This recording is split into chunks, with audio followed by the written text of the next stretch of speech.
Hello everyone, biryani রান্না করেছি নিজের জন্মদিনে নিজেই করেছি। আনন্দ আসলে কি বলতো, ছোট ছোট আনন্দগুলো না নিজে নিজে থেকে করলে না বেশ ভালো লাগে। কেউ করুক না করুক, নিজের জীবন একটাই, তাই নিজে আনন্দ করার চেষ্টা করো।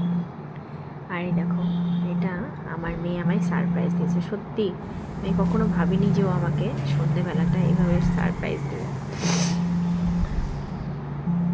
খুব মজা করেছি, তিনজন মিলে খুব আনন্দ করেছি।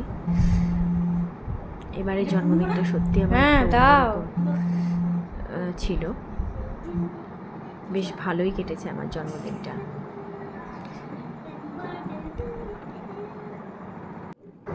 আমার ছোটোটা তো ভীষণ আনন্দ করেছে, ভিডিওতে দেখো, দেখে বুঝতে পারবে।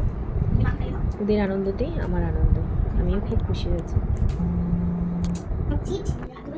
টাটা।